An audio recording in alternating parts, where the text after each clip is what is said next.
Hello, you're welcome to another edition of Diplomatic Affairs, and happy Easter to you wherever you are. My name is Harriet Nartey. Today's episode is coming to you from the Ministry of Foreign Affairs and Regional Integration. In this edition, we will talk about the importance of cultural diplomacy in fostering bilateral relations or diplomatic ties between countries, with a particular focus to the Swiss Embassy's launch of the Orchestra Jazz in Accra. And we will also bring you the recent visit of the President of the Republic of Ghana, His Excellency Nana Addo Dankwa Akufo-Addo, to the United Kingdom as part of promoting tourism, Ghana as a tourist destination, dubbed Destination Ghana. And we will also talk about the political consultation between Ghana and the Kingdom of Netherlands. I will be back after this break.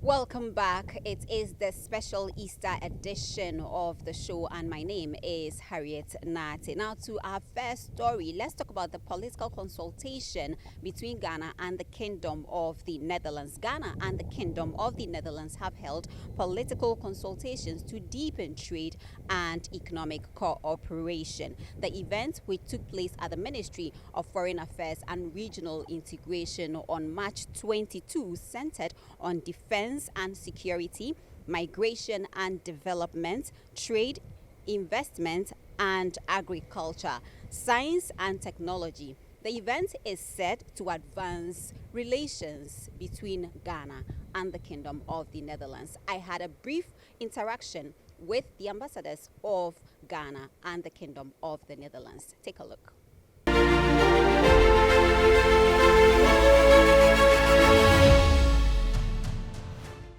GBC. Good morning. Besides our trade relations, I would like to mention the Ghana-Netherlands Business and Culture Council, which was established in 2003 to stimulate trade and investment between our two countries and to foster mutual cultural understanding. The Ghana-Netherlands Business and Culture Council has a membership of more than 100 and offers its services along four main service lines: business development services, business support services, trade mission and event services, travel support services. The Kingdom of the Netherlands supports Ghana's economic development through private sector instruments, such as the Dutch Good Growth Fund, the Development-Related Infrastructure Investment Vehicle, the Netherlands Senior Experts Program, Public-Private Partnership, the Matchmaking Facility for Developing Countries, and the Center for the Promotion of Imports from Developing Countries. Our bilateral cooperation concentrates on these sectors for our mutual benefit, and it's selected on the basis of the Dutch private sector and on their relevance for the development of Ghana. Within this framework, our cooperation extends to sectors such as water management, health, and agriculture. And we know that Dutch companies offer technology transfer, knowledge, and market access, and a strong position, and occupy a strong position on the world market. It is worthy to note that the Netherlands is shifting its development cooperation with Ghana from aid to trade and investment. And this is in line with the Ghana Beyond Aid, which His Excellency the President so passionately is very passionate about. I must emphasize that building a Ghana Beyond Aid is not a repudiation of aid. The engagement is expected to transition from one based not only on aid to one increasingly based on trade and strategic economic cooperation or partnership. Aid is a means to an end, and when used effectively, it will contribute to socio-economic development. We have had a EU summit in Brussels. Well, that was sign of how important and vibrant the relations can be between EU and African continent. And of course, you have also the EU here yourself, as some other member states. I won't make it too long. I am very happy to hear that there is more room for Dutch investment and businesses. That's something we are very happy to know, and it's also something we would like to discuss this morning. So, and there are so many subjects. It's also very appreciated that there are also members of the armed forces present, which is also one of the topics today we are going to discuss. I would like to end with also that I hope we can do this more often, a yearly consultation.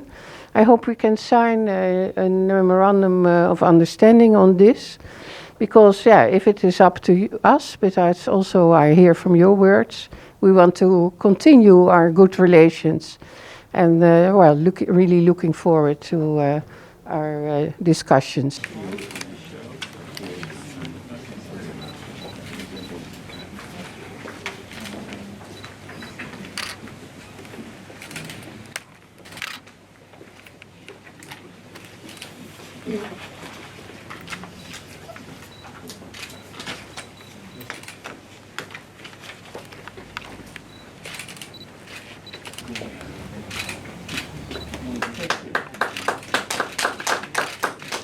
It's all about Ghana and the Netherlands bilateral relations or diplomatic relations between these two countries.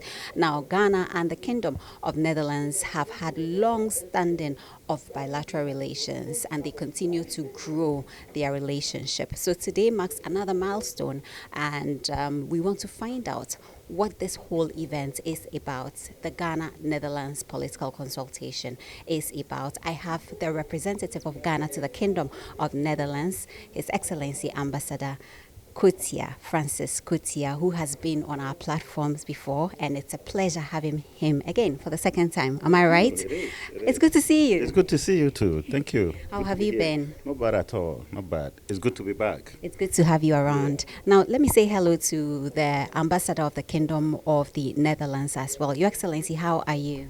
I'm fine, thank you. Well, I will begin with you, Ambassador.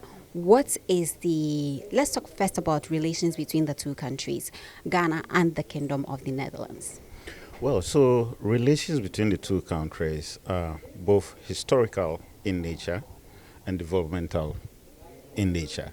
Now, developmental started, let's say, maybe in recent times. In recent times means about decades ago, about 50 decades ago.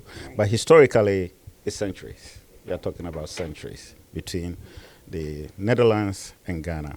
Now, the relationship started on the basis of human relations historically, which has grown very comprehensively to cover so many areas of human endeavor.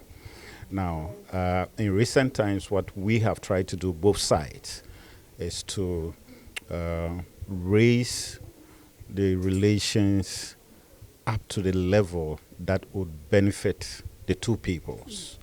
And these are basically in the area of economic development.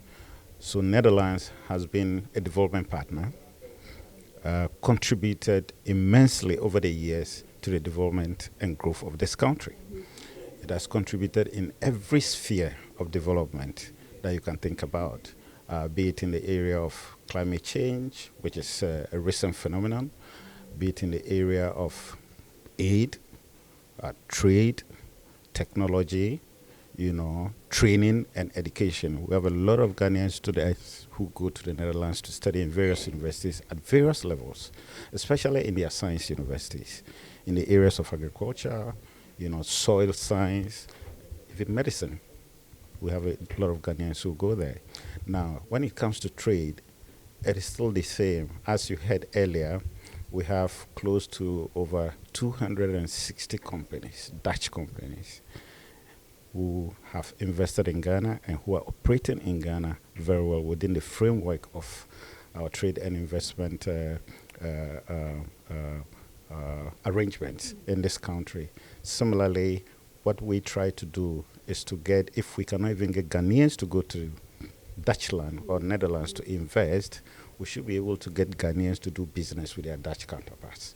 And the two missions have been working on that. And as I speak to you, they have organized a group of Ghanaian exporters who will soon be traveling to the Netherlands, to meet their Dutch counterparts. In fact, they'll be visiting the Dutch Academy of Exports, where they can exchange ideas as to what areas, of exports that they can, better explore and optimize the opportunities there. So we have a whole gamut of areas that we work on. My priorities as an ambassador is to focus on these particular areas where there are opportunities, business areas, where we can encourage a lot of people, especially the youth, to go into non-traditional exports, agro-processing, and the rest of it. And we look forward to maybe getting the necessary cooperation and assistance from our Dutch counterparts to encourage and push our youth into these areas. We had an opportunity to discuss the whole array of relations between the Netherlands and Ghana, and it is a very broad array of relations. Let's say the economic part dominates, but I think that's logical if you talk about relations between countries, and especially between countries that are used to trading. And the Netherlands is a country that has built its wealth on trading, on transport, logistics, on trading. And I think Ghana is very much in a similar position. We are both, let's say, we have our cities near river deltas, which provide access to the hinterland, and that has been the basis for our economic fortunes. And I think Ghana is moving in the same direction. And these economic relations between Ghana and the Netherlands, they date back to 1700. So that's more than 320 years. It was a long time ago. That was long, and we were not there at the time. But still we are building on those foundations, and we are building them from strength to strength. And one of the important components in the economic relations is the trade in cocoa products. And where we saw, let's say, perhaps 80, 100 years ago, we saw mainly export of raw beans from Ivory Coast and Ghana to the Netherlands. Now we see much more processed products being exported from Ghana to the Netherlands. And that is the direction we want to promote and to support.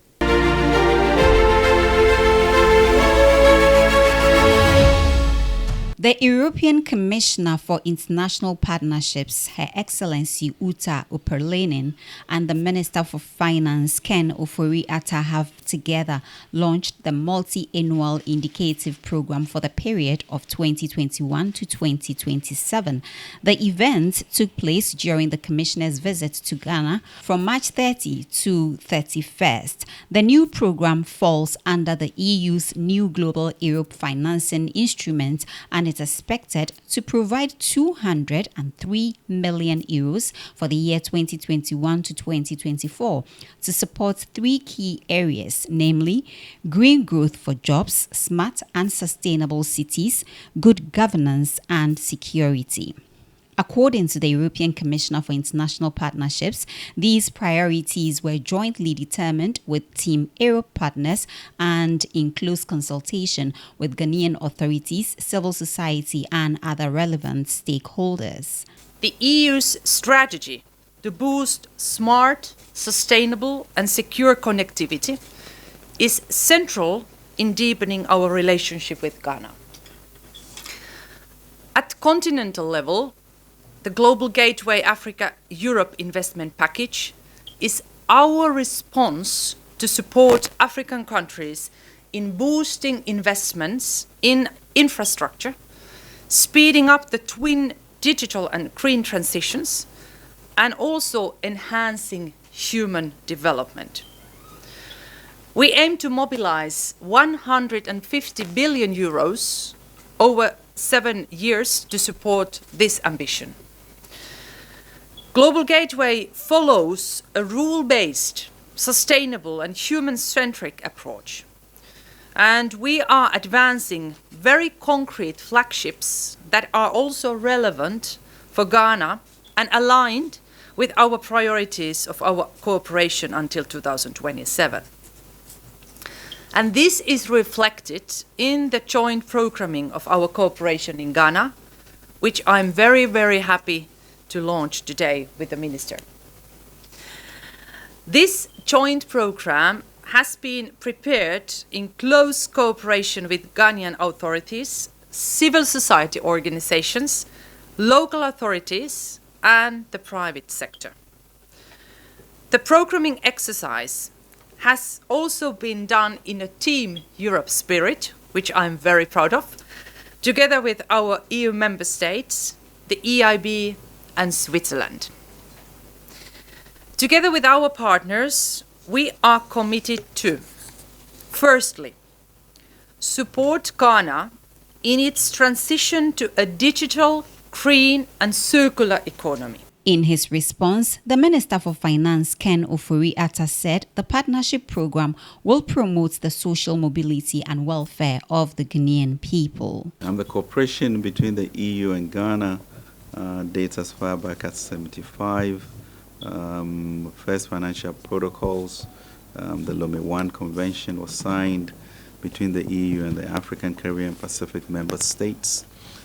Since then, it's been some 47 years of collaborative partnership, which has resulted in financing for almost all sectors in our country, and particularly social protection, water and sanitation, and the expansion of our agri sector.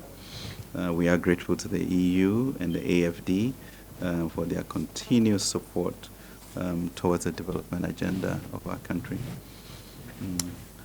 I think it was Martin Luther King who said something about, not what our enemies would do to us, but the quietness of our friends becomes a problem in future. And certainly the EU has not been quiet, has been with us.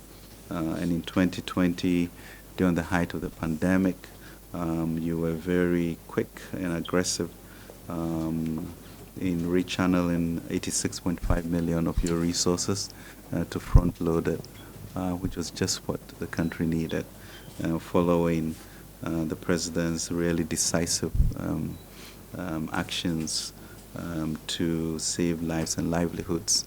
I think the statistics bear it out.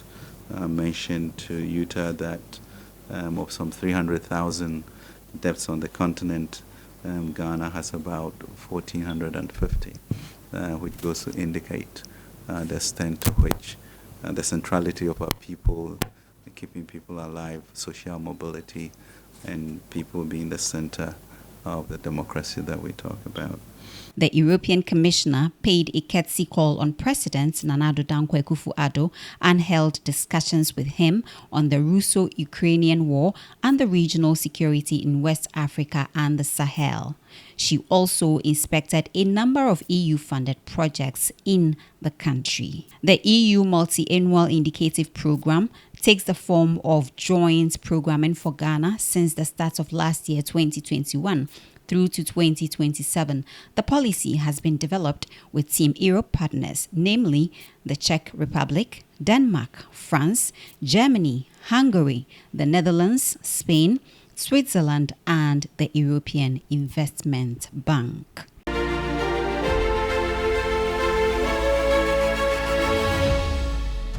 The Minister for Foreign Affairs and Regional Integration, Honorable Shirley Ayokobuche, has called on Ghanaians and students especially to cultivate the habit of taking a foreign language as a second language due to the competition in the global professional market. The minister was speaking at the 62nd Law Week celebration during the 3rd Students' Representative Council SRC public lecture at the Ghana Institute of Management and Public Administration in Accra.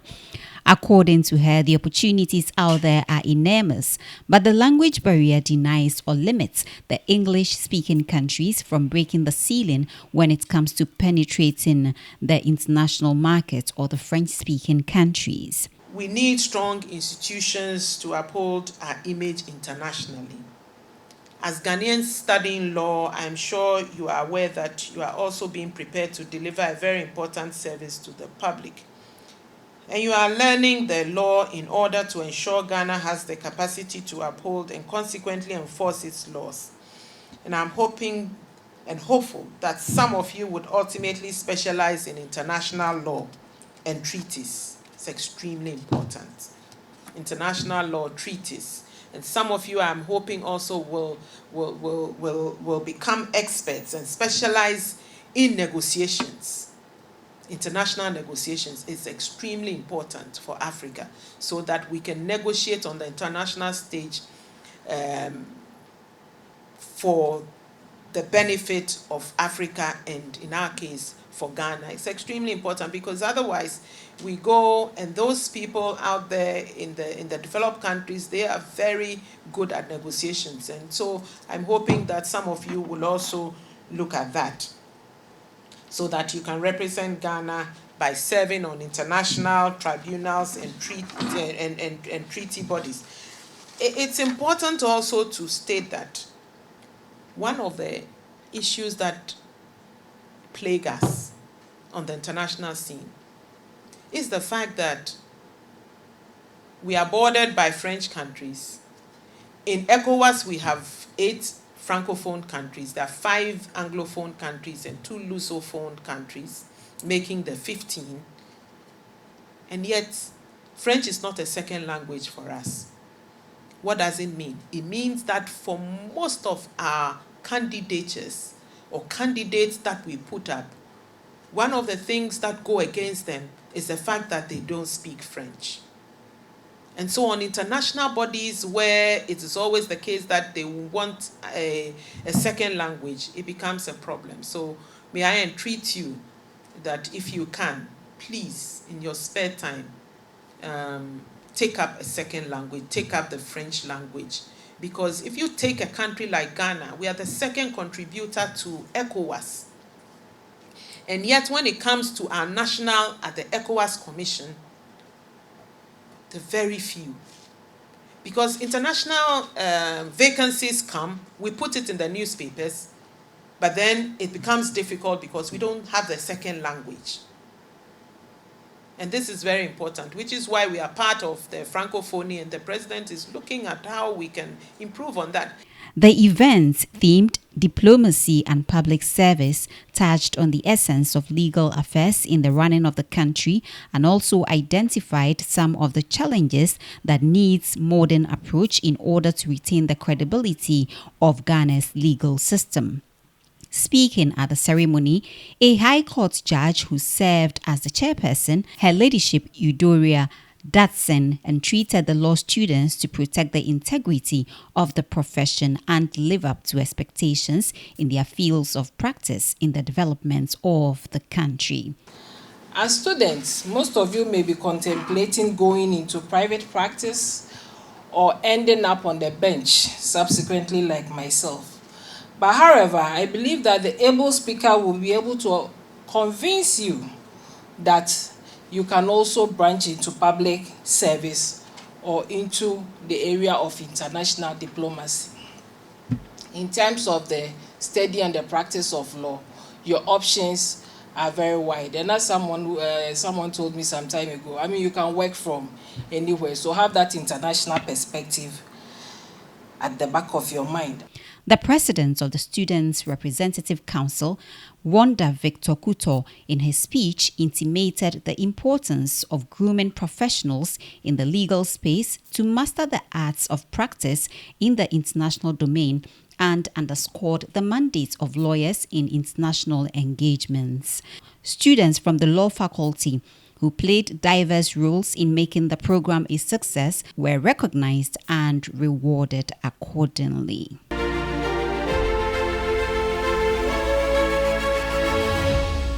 All right, so away from that, let's talk about Destination Ghana. As part of promoting Ghana as a tourist destination in Africa, the President of the Republic of Ghana, His Excellency Nana Addo Dankwa Akufo-Addo, recently traveled to the United Kingdom to promote Ghana as a tourist destination on the African continent. Now, Nana Addo Dankwa Akufo-Addo said the move will drive or whip up the interest of tourists in the United Kingdom and, of course, the rest of the world to visit Ghana and learn more about the country.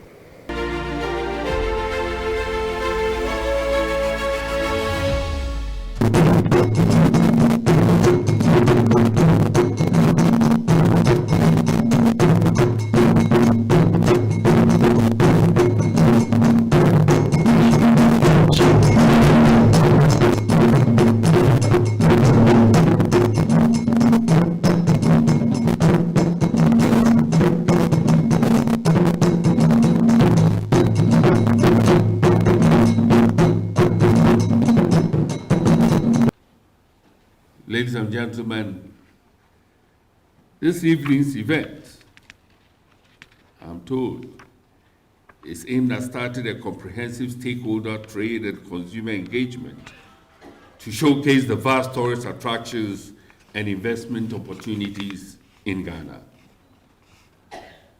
Of course, the huge success of the Year of Return shed light on Ghana and brought it to the fore as a preferred tourist destination in Africa, together with its historical connections to most diasporas of African descent and friends of Africa. Ghana has untapped resources, and it is very much open to investment, given its conducive, business-friendly environment. The Ghana High Commission in the UK is also ready to facilitate travel to Ghana with good customer service delivery as its staff undergo regular and continuous training in customer service delivery. Ghana, with its cultural heritage, globally acknowledged hospitality of its generally warm people, beautiful weather, political stability, safe security, and then, of course, first-class culture with its resplendence demonstrated by the presence of our chiefs here. It is the place indeed to do business. And so to our sibling Africans in the diaspora, I tell you that Ghana is the place for you to rediscover and retrace the roots of your ancestors as they embark on their journey from home some 500 years ago. You will be accorded an excellent welcome when you come to Ghana. The project aims to promote investments and firm growth through three main interventions. First, supporting measures for a more conducive tourism enabling environment, such as policy work, legal and regulatory reforms, branding, marketing, capacity building, etc. Secondly, supporting the development of tourism destination sites from the small to the mid-sized ones, as well as to the large ones, the iconic sites, selected national parks and reserves. Thirdly, we've been supporting SMEs with grants that are active in all subsectors of the tourism sector, from retail to wholesale to services, and in the period of COVID and post-COVID recovery. The tourism development project, the World Bank is also investing in the tourism sector, not only because Ghana has the potential to become a leading tourism destination for heritage, arts, culture, and business in the region, but also because we believe in the sector as a driver for inclusive growth, which is at the heart of everything we do at the World Bank. Promotion of tourism is a key objective of Ghana's foreign policy under the directive principles of state policy. Government therefore chose the tourism sector and the Year of Return project which Ghana hosted in 2019, that brought together Africans, persons of African descent, and all well-wishers and lovers of freedom to strengthen our commitment to Pan-Africanism through diaspora networks. Indeed, several diasporans of African descent who have lived with us for many years as part of the Year of Return have been granted Ghanaian citizenship by His Excellency the President. In light of the successes attained, a diaspora engagement policy has been developed by government and is almost ready to roll out to strengthen as well as offer practical meaning to harnessing the enormous resourcefulness of our diaspora and global diaspora networks. Ladies and gentlemen, over the years, we have witnessed significant contributions of the Ghanaian diaspora in critical sectors of our economy. The launch of the Destination Ghana project we are witnessing today is therefore in recognition of the contributions of the diaspora and government's efforts to enhance diaspora participation in our national development. The objective of the project is to improve the performance of our tourism sector through collaborating with Ghanaians resident abroad and peoples of African descent to effectively participate in national development in a structured way through the channeling of resources and remittances to promote entrepreneurship, support innovation, and develop priority sectors of our economy. I thank you for coming to participate in the launch of one of my government's flagship projects in our tourism sector, dubbed Destination Ghana. This Destination Ghana event, London event, is the first in a series of activities of the Destination Ghana project, which has as its core the objective of inviting and welcoming the rest of the world to visit Ghana, the center of the world, where you do not only have a majority of UNESCO's World Heritage Sites of listed forts and castles, but which is also home to some of the best flora and fauna in some of the most exquisite ecotourism sites of the world. And to come across the taste of some of the richest and most diverse cultures of the world. And above all, to savor the incomparable and ever-welcoming warmth of a people uniquely placed at the center of the world and justly celebrated for their sense of hospitality. 4 years ago, on 20th September 2018, at the National Press Club in Washington, D.C., in the United States of America, I launched the Year of Return, the Diaspora Engagement Campaign, to commemorate in the following year, 2019, the 400th anniversary of the time when the first 20 West African slaves were brought in 1619 to the Commonwealth of Virginia, which subsequently became part of the United States of America, thereby initiating one of the most inhumane and barbaric episodes of human history, the transatlantic slave trade.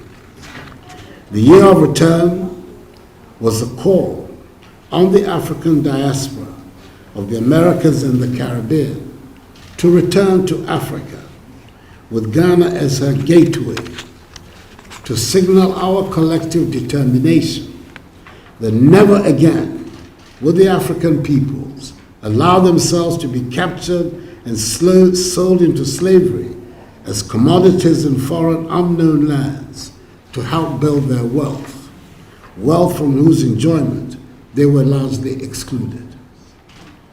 It would provide a bridge for the reunification of the global African family, to construct a new future of progress and prosperity for the black peoples of the world, and would also put the spotlight on Ghana's Pan-African credentials, showcasing Ghana's vision of bringing unity and dignity back to the process of social and economic development in Africa and in the African diaspora.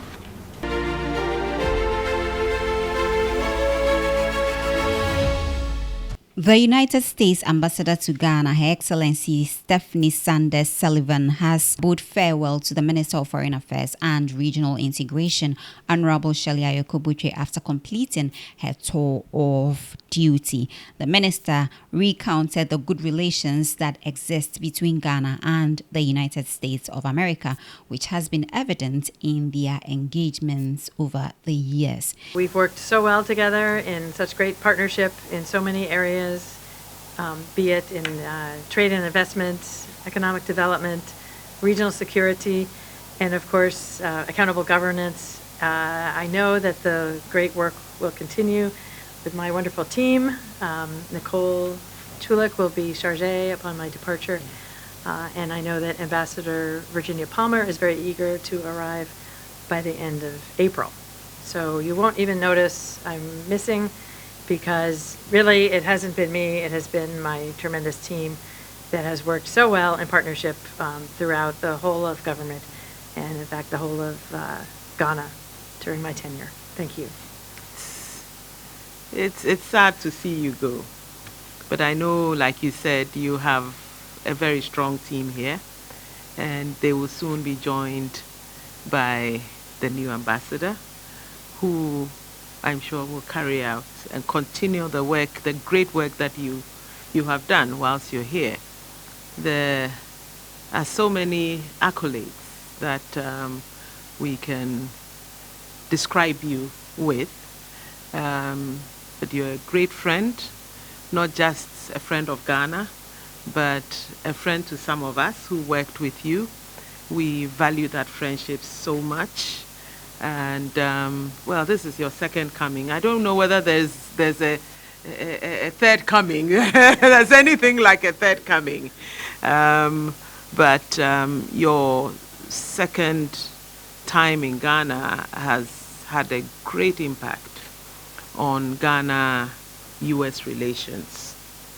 And we really want to congratulate you, to thank you, and to say that the landmarks that you leave behind are landmarks that will forever be part of US-Ghana relations.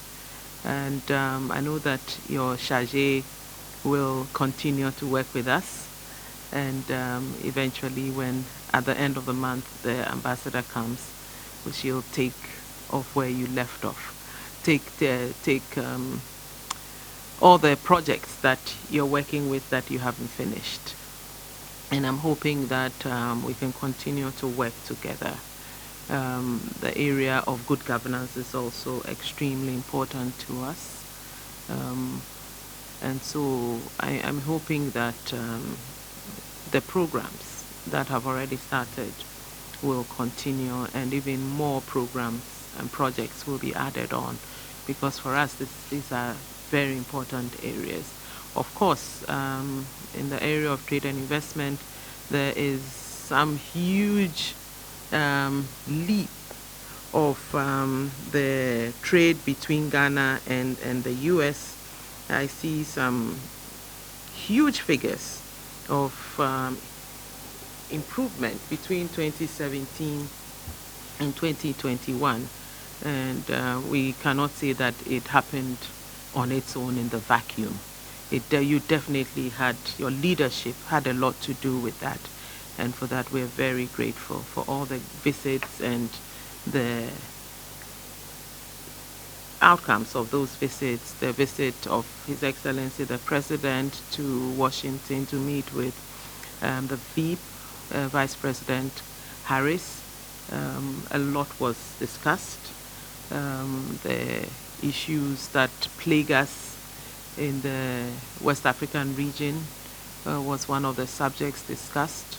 The need for our friends and partners to help us in the area of infrastructure development, that was also discussed, and many other areas. And I'm hoping that we will continue to push for the realization of those discussions and the implementations of the things that were discussed. Also, the VIP was in Washington. He met with Molifi and had a quick brush, very pleasant one with Secretary Blinken. And so for us, that is also was an opportunity to discuss the various areas of economic, especially economic cooperation. We've had very high-level visit of the congressional group led by the Speaker, and that also went a long way in cementing the already great relations between our two countries. And of course, the very important cooperation in the area of defense, maritime security that we enjoy, the support, the training exercises. All of these have been done with your very skillful maneuvering to make sure that the DCA is intact and every aspect of it is done in a way that brings only benefits and not any problems or issues to any of us. So, Ambassador, well done. I know that the MCC is also on course. We'll finish sometime in June, I believe. Yes, and it is going to bring a lot of good to many people who did not have electricity in Ghana, power. So, sad to see you go. Gosh, look at all of these places. Unfortunately, I haven't. Can't say I have. Wonderful. Let me, let the photographer see. These amazing landmarks, as if I could ever forget.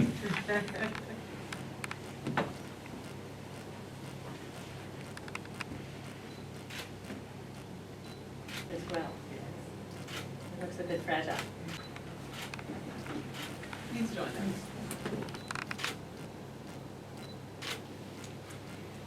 Okay, thank you. And see you next week. Indeed, indeed. And we're, as always, very appreciative of Ghana's principal stance in invitations, whether it's the Security Council or the General Assembly. So We'll do our best. Because it's based on principle. Right. What we believe in.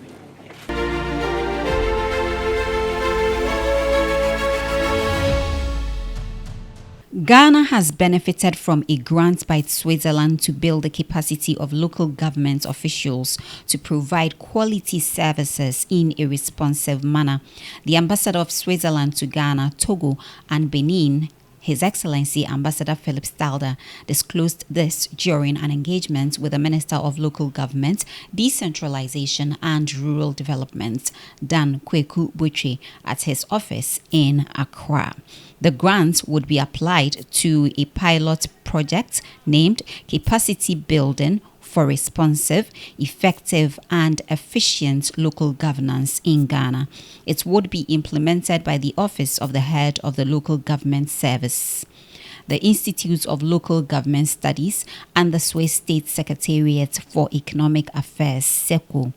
Under the project, 4 key capacity building interventions would be implemented in 40 metropolitan, municipal, and district assemblies to achieve the goal of responsive, effective, and efficient local governance in the country. The interventions include building the professionalism of local government service staff, developing the competences of local government functionaries, building the organizational culture of local government, and promoting effective social accountability mechanisms in local governance performance.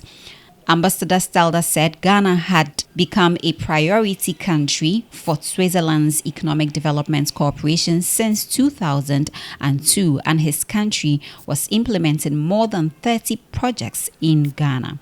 There are elements of the pilot project that can also make a tremendous impact on our policy dialogue. I do hope that 1 year later, the lessons from this project will be overwhelmingly positive for Ghana and for Switzerland in order to incorporate into the new operation of our DBS support. Honorable Butche, who is also the Member of Parliament for the Okeri constituency in the Eastern region, commended the Swiss government for the support, stating that the implementation of the project would enhance the technical and administrative capacities of local authorities. Parliament in 2003 and pursuant to Article 240 Clause 2, Clause B of the 1992 Constitution promulgated laws for the establishment of the LGS and ILGS for the country's decentralization programs. Both institutions, the minister said, worked together to ensure that the capacities of local government staff across the country were adequate for them to discharge their mandates. Honorable Butche said the present inadequate quality of service delivery at the local governance level called for capacity building that emphasized improvements in local governance processes and outcomes. The training, he said, when properly organized, would provide a structured and coherent way to systematically improve the performance of local governments and strengthen the links between staff training, performance assessments, and career development.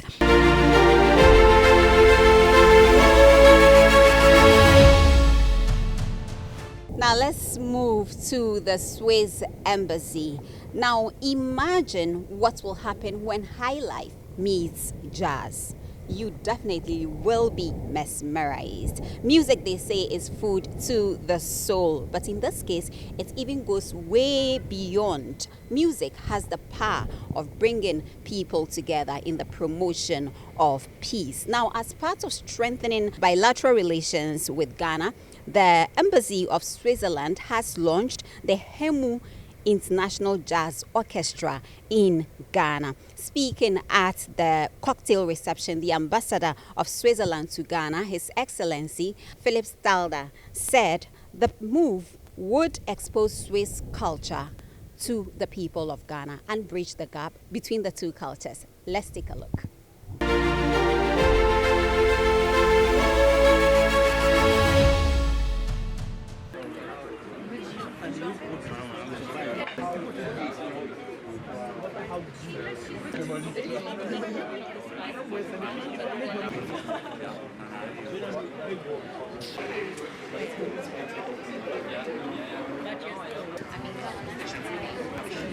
It's a musical project, but I would say as much as it's a musical project, it's a cultural and it's an educational project. And just in a moment, I invite three eminent persons making it possible that these musicians from Lausanne come to Ghana for 2 weeks interaction with universities, with people from entertainment business, and my goal is always also to associate the press. So I'm sure our colleagues would be also ready for giving interviews to talk to the press afterwards if there's a need and an interest. Did you know anything about Ghana, the west of Africa, or the gateway to Africa? And what was your perception and what did your expectations and what you met when you arrived in Ghana? Of course, Googled a little bit about the country, tried to kind of visit Accra virtually on YouTube and things like that. And obviously the first shock was the heat when we arrived. Right. But this morning we went in the center and walked a little bit. And I want to say that one really great thing that I was surprised about is how welcoming the people were in all these streets, the children coming to us, singing and saying hello, and we're kind of saying hello all the time. And yeah, this has been a very good experience, and it's only the second day, so I'm really looking forward to everything next. That's great. So I understand you are here for 2 weeks. Exactly. People can challenge themselves to play this music and perform here, also with other students and with the different meetings, and the idea is to have the feeling in ages.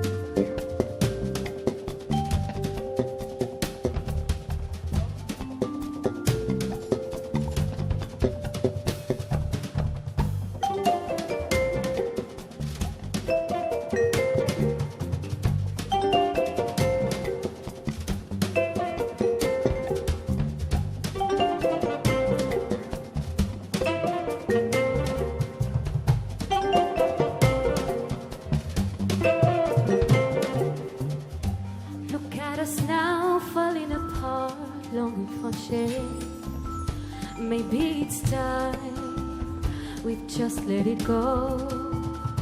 In any work, in any worth it, I can take it. We've seen the best, we've also seen the worst. I hold your hand and draw you closer, or closer to me. I give you a smile, I kiss your lips and you hide your tears. Tomorrow by dawn, before you're away, I know you will find a little time you'll be on your own. I'll be gone.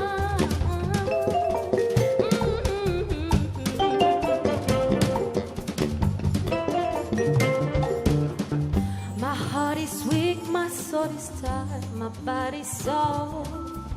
One day we'll till we age, and you understand.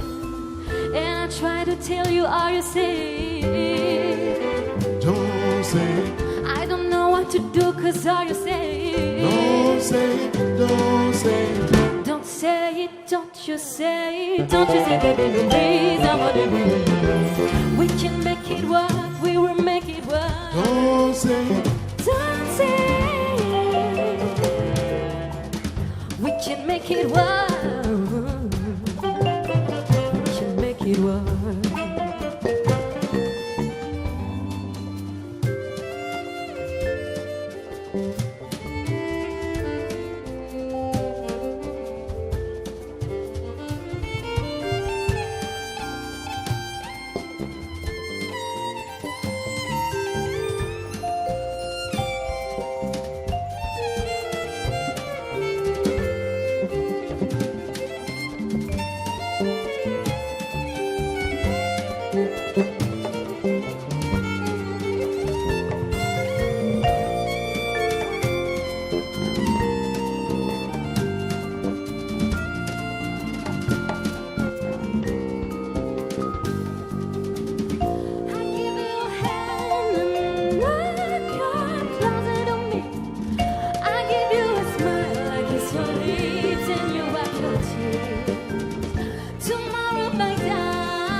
Shades of gold and white fill up the sky. I must find my way, living day to day. There's no safer love than the one I have for me. The echo I start, I must turn away, find another aria to brighten up my day. But it's out of summer, pieces of now Johnny Bow, now Kim. What is on the summer? Pieces of now Johnny Bow, now Kim.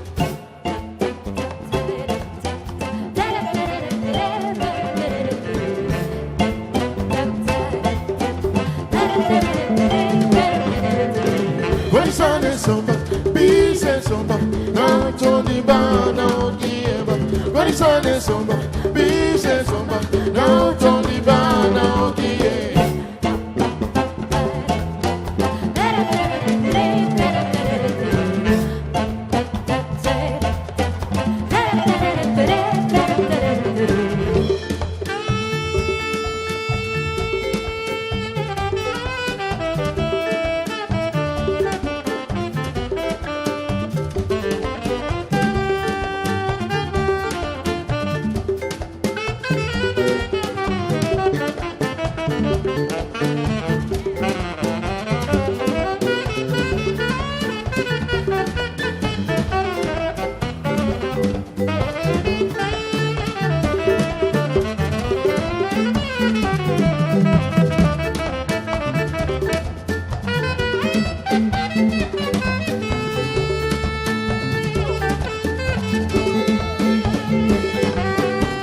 Guarisane Somba, Bise Somba, now Tony Ba, now Kiba. Guarisane Somba, Bise Somba, now Tony Ba, now Kiba.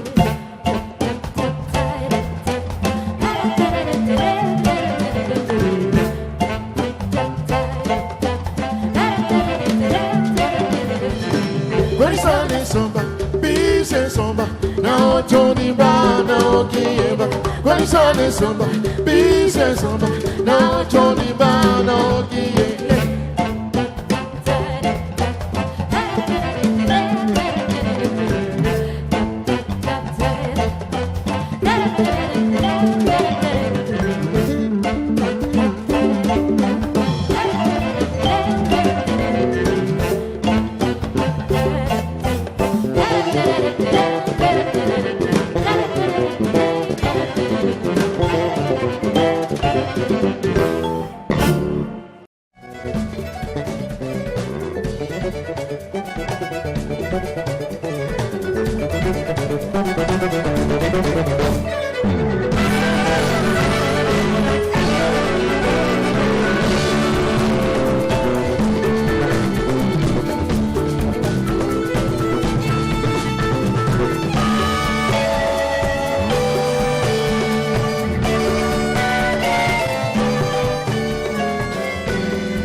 Well, this is where we draw the curtains on today's episode of Diplomatic Affairs, as we brought you all the activities from the diplomatic community in Ghana. I hope you enjoy your weekend, and happy Easter to you once again. My name is Harriet Nartey. I look forward to seeing you same time next week. I hope I earned the privilege of your time.